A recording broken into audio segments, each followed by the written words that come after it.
না baking soda, না baking powder, না ইনো, সব কিছু ছাড়াই কিভাবে একেবারে পুরনো দিনের মতন মা ঠাকুমাদের মতন চিতই পিঠা বানিয়ে নিতে পারবে খুব সহজেই, একদম নরম তুলতুলে হবে, সেই রেসিপিটাই আজকে আমি তোমাদের সঙ্গে শেয়ার করব। সম্পূর্ণ ভিডিওটা দেখতে থাকো, তাহলেই বুঝতে পারবে কিভাবে এটা তৈরি হয়। আজকে আমি এটা মাটির সরাই তৈরি করব। মাটির সরাই চিতই পিঠা খেতে কিন্তু খুবই ভালো লাগে। আমি সারা রাত রেগুলার যে চাল আমরা খাই, ভাত রান্না করে খাই, সেই চাল দেখো ভিজিয়ে রেখেছিলাম কিছুটা পরিমাণে। যার যতটুকু প্রয়োজন ততটুকুই ভিজিয়ে রাখবে। সারা রাত ভিজিয়ে রাখলে ভালো হয়। আর সিদ্ধ চাল হলে পিঠা কিন্তু এমনিই নরম হয়, আতপ চাল হলে একটু শক্ত হয়ে যাওয়ার সম্ভাবনা থাকে। তো আমি এই চালটাকে সারা রাত ভিজিয়ে রেখে জলটা দেখো ছেঁকে একটা গ্রাইন্ডারের মধ্যে নিয়ে নিচ্ছি। এই গ্রাইন্ডারে আমি একটা পেস্ট তৈরি করে নেব। চাইলে তোমরা শিলপাটায়ও বেটে নিতে পারো। একবার ঘুরিয়ে নিলাম, দেখলাম একটু শক্ত হয়ে গেছে, একটু জলের প্রয়োজন, একটু জল দিয়ে দিলাম। এবার একটু মিশিয়ে নিয়ে এটাকে ভালো করে ঘুরিয়ে নেব। দেখো ভালো করে ঘোরানো আমার হয়ে গেছে, তবুও দেখো এটা কিন্তু একটুখানি আঠালোই হয়েছে।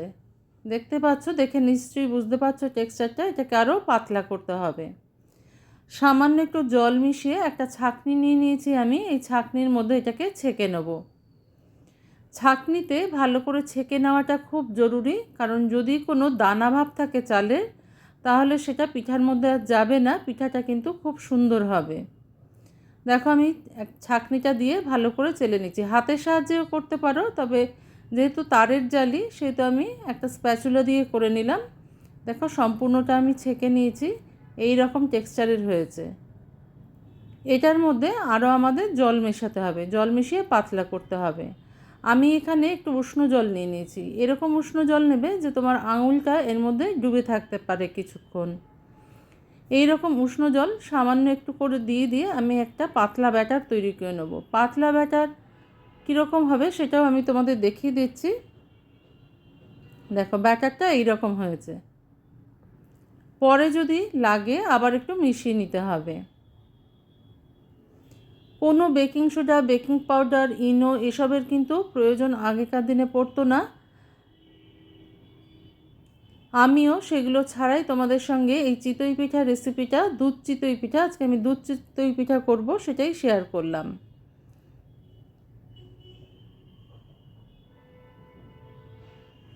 এবার এই ব্যাটারের মধ্যে আমি একটু নুন মিশিয়ে দেবো। চিতই পিঠা করবার সময় একটু নুন দিলে ভালো লাগে খেতে, না নিলে একদম নুন ছাড়া হলে ভালো লাগে না। প্রায় 1 ঘন্টার জন্য আমি ঢেকে রাখলাম। 1 ঘন্টা পরে ফিরে আসলাম। দেখো এবার ব্যাটারটা একটু চেক করে নেব কতটা ঘনত্বের হয়েছে। একই রকম আছে। আমি জলের পরিমাণটা প্রায় 1 কাপের মতন দিয়েছিলাম। 2 কাপ জল গরম করেছিলাম, 1 কাপের মতন জল আমি এখানে ইউজ করেছি। এবার চিতই পিঠার মধ্যে দিয়ে দেবো নারকেল কোড়া। নারকেল কোড়াটা অপশনাল, তবে দিলে কিন্তু চিতই পিঠার একটা অন্যরকম স্বাদ আসে। আমি আমার মাকে দেখি, মা সবসময় কিন্তু চিতই পিঠার মধ্যে নারকেল কোড়া ব্যবহার করে। নারকেলটাকে তোমরা বেটে নিয়েও ব্যবহার করতে পারো, আমি এখানে কুড়িয়ে ব্যবহার করেছি। খুব ভালো করে 5 থেকে 7 মিনিট সময় এটাকে ফেটিয়ে নিতে হবে। আমি হাতে 5 থেকে 7 মিনিট সময় নিয়ে ভালো করে ফেটিয়ে নিয়ে কিছুক্ষণ সময়ের জন্য ঢেকে রেখেছিলাম। মিনিট 30 পর আবার ফিরে এলাম। চালটাকে ভিজিয়ে রাখাটা যেমন জরুরি, তেমন কিন্তু ব্যাটারটা তৈরি করে নেবার পর এটাকেও কিছুক্ষণ রেস্টে রাখা খুবই জরুরি। আবারও 5 থেকে 7 মিনিট আমি ফেটিয়ে নেব এটাকে ভালো করে। এদিকে আমি এই যে দেখো সরাটা, মাটির সরাটা গরম করে নিয়েছি, খুব গরম করে নিতে হবে এটাকে। আর একটা বাটিতে তেল আর জল নিয়ে নিয়েছি।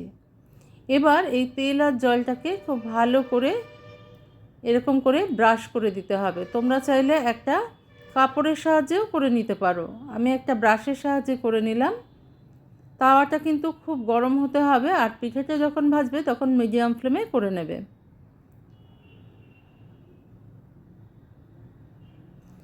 মাটির সরাই করলে মাটির একটা গন্ধ আসে, এটা খেতে কিন্তু খুব ভালো হয়। এবার আমি 1 হাতা করে নিয়ে এই পিঠাগুলো তৈরি করে নিচ্ছি। দেখো একটু ফুলবে পিঠাটা, সেই জন্য আমি একটু কম পরিমাণে দিচ্ছি। পিঠাটা যেহেতু ফুলে উঠবে সেহেতু একটু কম পরিমাণে দেবে। কোনো বেকিং সোডা, বেকিং পাউডার, ইনো কিছুর ব্যবহার করতে হবে না, এমনিই পিঠা খুবই সুন্দর হবে। আগেকার দিনের মানুষের কাছে কিন্তু এসব জিনিস থাকতো না, তারা এইভাবেই পিঠা তৈরি করতো। একটা ঢাকনা দিয়ে ঢেকে দিয়েছিলাম আর একটা ভিজে কাপড় আমি এর চারপাশ দিয়ে জড়িয়ে দিয়েছিলাম।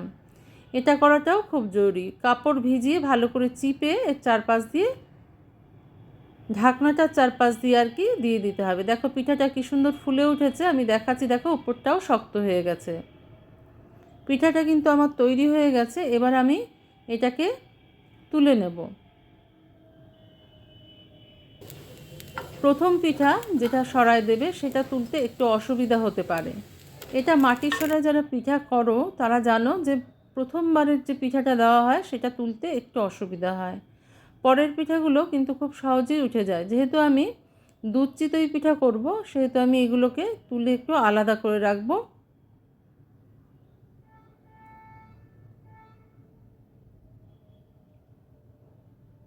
দেখো নিচটাও কত সুন্দর হয়েছে, কতটা ফুলে উঠেছে, কতটা বুঝতে পারছো তোমরা আমি জানি না ক্যামেরায় কতটা বোঝা যাচ্ছে, তবে নিজেরা যদি ঘরে করো, যারা কোনো দিন করোনি এভাবে একবার করে দেখতে পারো, নিজেরাই তাহলে বুঝতে পারবে।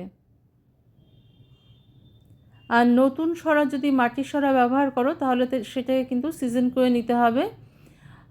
সেই জিনিসটাও রয়েছে, আমার আগের একটা ভিডিও আছে চিতই পিঠা, সেটাও তোমরা দেখে নিয়ে করতে পারো, বা অন্য কোনো জায়গা থেকে দেখেও তোমরা করে নিতে পারো কিভাবে মাটির সরা সিজন করতে হয়।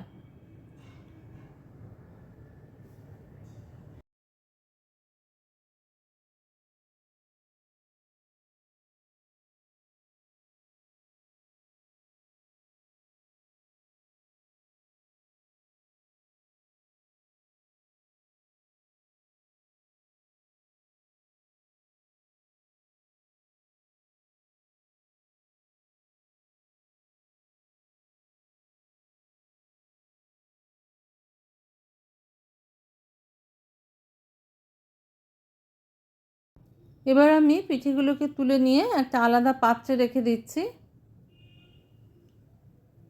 আমার চালের ব্যাটারটা দিয়ে যতটুকু পিঠা তৈরি হয়েছে সম্পূর্ণটা কিন্তু আমি দুধে ফেলবো না, কিছুটা আমি শুকনোও রেখে দেবো। দেখো কতটা নরম হয়েছে। নিজেরা তৈরি করলেই বুঝতে পারবে। সবসময় সিদ্ধ চাল দিয়ে তৈরি করলে পিঠা কিন্তু খুব নরম হয়। আর আতপ চাল আর সিদ্ধ চাল মিশিয়েও তোমরা করতে পারো, সম পরিমাণে মাপ নিয়ে সেইভাবেও করতে পারো। দেখো কত সুন্দর হয়েছে। তো আমি একটা পাত্রে 1 লিটার পরিমাণে দুধ নিয়ে নিয়েছি। দুধটাকে একটু টেস্টি করার জন্য একটা তেজপাতা দিয়ে দিলাম, এটা অপশনাল, আর খেজুরের পাটালির গুড় যেটা থাকে সেটা দিয়ে দিলাম। এখন যেহেতু সিজন পাটালি গুড়ের, সেহেতু পাটালি গুড় দিয়ে কিন্তু দুধ চিতই পিঠা খেতে ভীষণ ভালো লাগে। তো মিষ্টিটা যে যার নিজেদের প্রয়োজন মতন নেবে, তবে পিঠা পায়েসে একটু মিষ্টি হলে করা সেটা খেতে ভালো লাগে। এই গুড়টা গলতে কিন্তু খুব বেশি সময় লাগবে না, তার মধ্যেই আমি আরেক সরাও কিন্তু পিঠা তৈরি করে নিয়েছি। দেখো একইভাবে আমি আরেক সরা পিঠাও তৈরি করে নিয়েছি। এইভাবেই সমস্ত পিঠাগুলো আমি তৈরি করে নেব।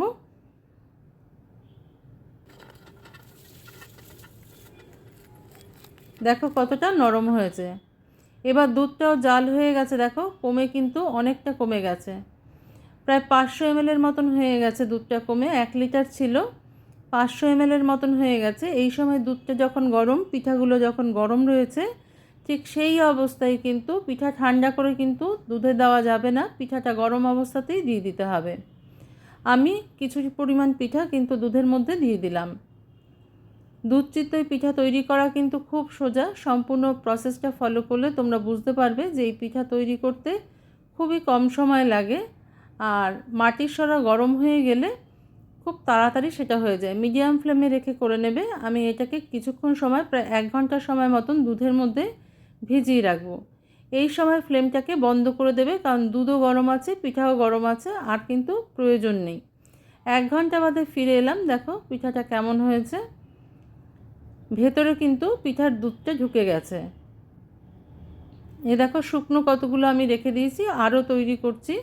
সেগুলো সম্পূর্ণ তৈরি হয়ে গেলে ওগুলো শুকনোই থাকবে। শুকনো পিঠা শুধু গুড় দিয়ে খেতে, নলেন গুড় দিয়ে খেতে ভালো লাগে।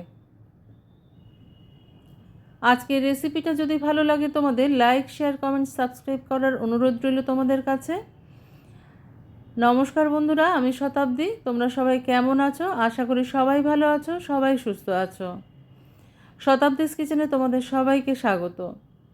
আজকের রেসিপিটা ভালো লাগলে বাড়িতে অবশ্যই একবার ট্রাই করে দেখতে পারো। আমি তোমাদের একটা কেটেও দেখিয়ে দিচ্ছি, দেখো কতটা সুন্দর হয়েছে।